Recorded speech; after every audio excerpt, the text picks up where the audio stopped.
Armies exist to defend the nation, and sometimes that is fighting our nation's wars. Alongside allies, of course, we are in NATO.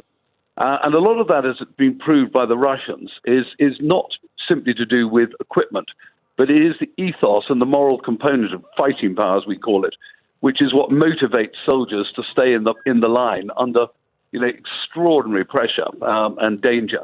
And continue to fight. Can I just look at the comment that was made over the weekend by the new Chief of the General Staff, the operational head of the British Army, who said we must have an army capable now of engaging Russia on land and winning. Now, tell me your thoughts on that. Was this a statement of the obvious, or is it something which had been somehow forgotten? I think in some ways it had been forgotten, actually, John. I know General Patrick Sanders extremely well. He was my brigade major and tipped for the top at a very early age. Great soldier, great commander. And what he was reminding ourselves after a sort of 30-year, what I call holiday from history, is that armies exist to defend the nation, and sometimes that is fighting our nation's wars. Alongside allies, of course, we are in NATO.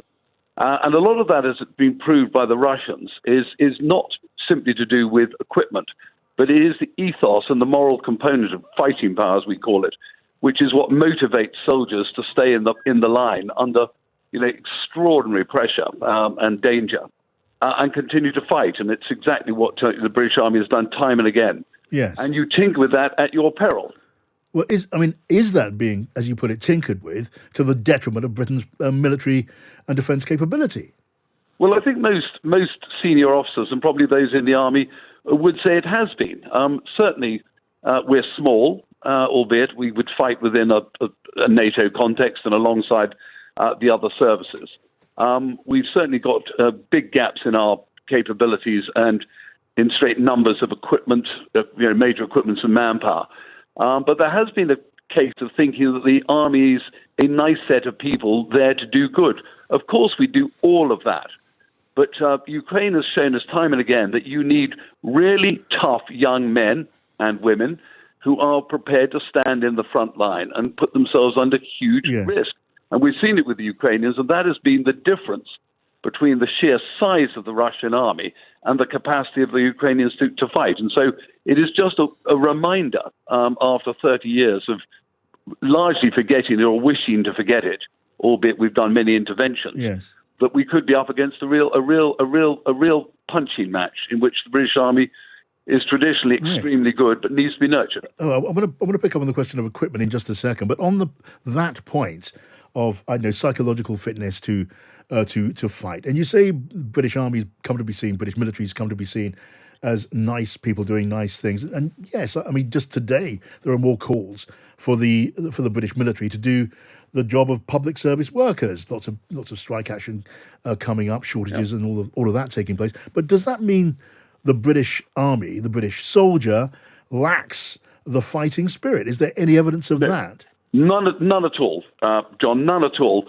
But it is something, as I say, that the public and the press sometimes and politicians like to believe that the world is full of reasonable people doing reasonable things who can come to reasonable accommodations. And while we can do disaster relief, humanitarian aid, support to the civil powers, our military, on behalf of the nation and on behalf of the public, really need to be sustained in the warrior ethos that will sustain on the battlefield. And how's that to be done then? How is that? Well, I think I was very interested to see one of Patrick Sanders' first moves was, of course, to clamp down on 3 Para. Now, nobody would remotely claim 3 Para aren't a fantastic fighting organisation, but we hold ourselves in the military to a very high standard of accountability.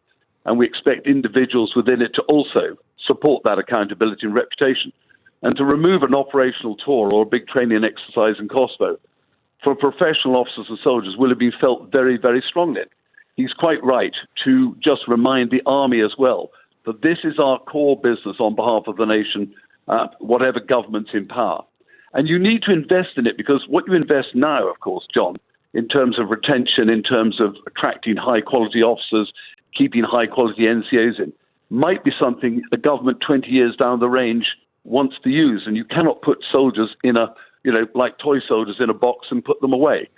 You've got to, at any stage, have an army that you have absolute confidence in, is trained understands its core business, and is prepared to go and fight on behalf of God, Queen, and country, and kill Her Majesty's enemies. Yeah, I mean, just explain to us briefly, Simon, your example of three para and how that illustrates and makes your argument.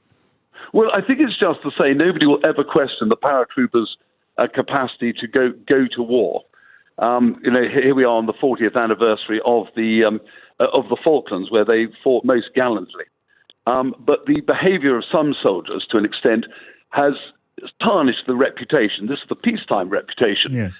And Patrick Sanders has made it very clear as he takes over the army that he expects every soldier, every unit, every formation, every commander to demonstrate high levels of leadership. Yes. At every level, visible leadership. And like it or not, soldiers should be proud to be held to a higher standard of accountability, drawn from a society that watches, you name it, Love Island, Naked Attraction. So zero tolerance of misconduct and whatever. Well, I think that is. And the best, I commanded at most levels, is self-discipline. And if you build that by good leadership, and people should be proud to be in a regiment or a battalion that has high standards and can be held accountable.